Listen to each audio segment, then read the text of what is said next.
જય માતાજી। આજે મારે મહિયા ક્ષત્રિય સમાજમાં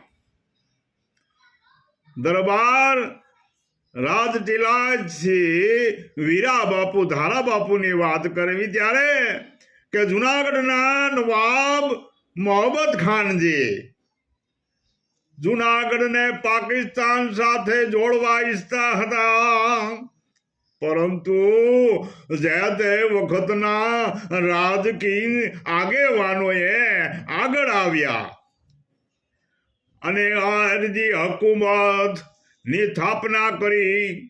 આરજી હુકુમત માં એક લશ્કરી બેડાની સ્થાપના થઈ અને તેનું નામ આરજી હુકુમત રાખ્યું।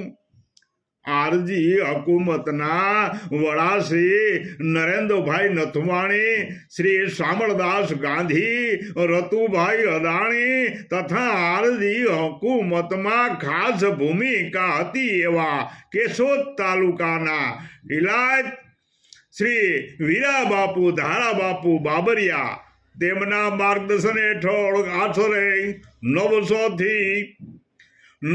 થી 1000 જેટલા માણસોનું સૈન્ય હથિયાર ટુકડીએ નવાબને કેશોદ એરપોર્ટ થી પાકિસ્તાન જતા અટકાવવા ભાર સોંપાયો હતો। આ ટુકડીમાં મહિયા ક્ષત્રિય, બિલખાના ખાટ, રાજપૂતો અને મહેર સમાજના યુવાનો જોડાયા હતા। આ આરજી હુકુમતની સ્થાપના અને કામગીરીનો પત્ર વ્યવહાર નરેન્દ્રભાઈ નથવાણી તથા મહિયા ક્ષત્રિય શ્રી વીરા બાપુ ધારા બાપુ સાથે થયો હતો।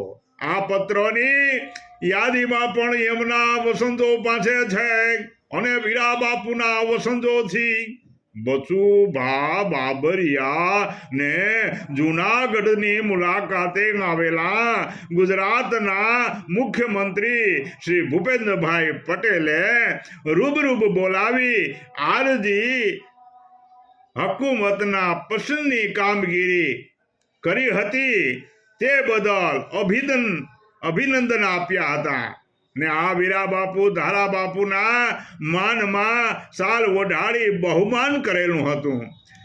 તારીખ 9/11/2025 રવિવારના જુનાગઢ મુકામે રાખેલું હતું।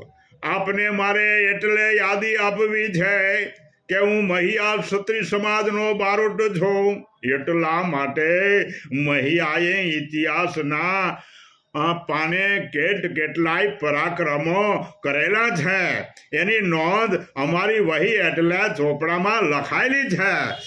એવા વીરા બાપુને બિરદાવતા કે આરજી હુકુમતે ઉમટી જાઓ, કે આરજી હુકુમતે ઉમટી જા નંબરોદ મહિયા વીર આગે વીરા બાપુ ગોપતા એ ધર્મ રક્ષક ધીર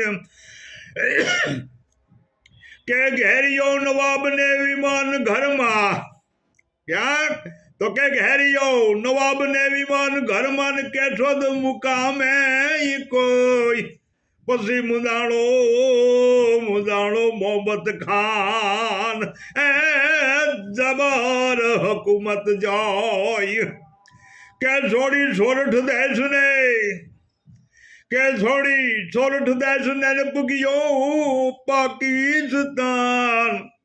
નજરે વતન નિહાળતા ઈ ભાગ્યો મોહમ્મદ ખાન કે વીરા બાપુ ક્ષત્રિયની વીરતા, કે વીરા બાપુ ક્ષત્રિયની વીરતા એમાં દેશ ભક્તિ દેખાય। ઈ શિવદાન બારોટ વીરના યશ સદા મુખે ગાય। આવા મહિયા ક્ષત્રિયમાં આજે પણ 24 ગામની અંદર શેરગઢ મુકામે જેમની ગઢ છે અને તે ગઢની ગાદી જુનાગઢમાં ટિલાયત આજે પણ એ વસે છે।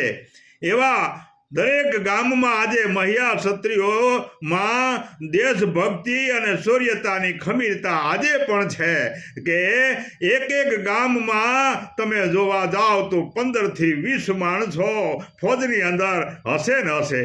એવા આજે પણ એ મહિયા ક્ષત્રિયોમાં આ ફોજમાં જોડાવા આતુરતા થઈ રહ્યા હોય છે અને દેશભક્તિ એની દેખાઈ રહી હોય છે. એવા મહિયા ક્ષત્રિયોને મા ભગવતી સદા સુખી અને આનંદમય રાખે અને એની મનોકામના સર્વ પૂર્ણ કરે એવી મા ભગવતી પ્રાર્થના વિનું શિવદાન બારોટ. જય માતાજી.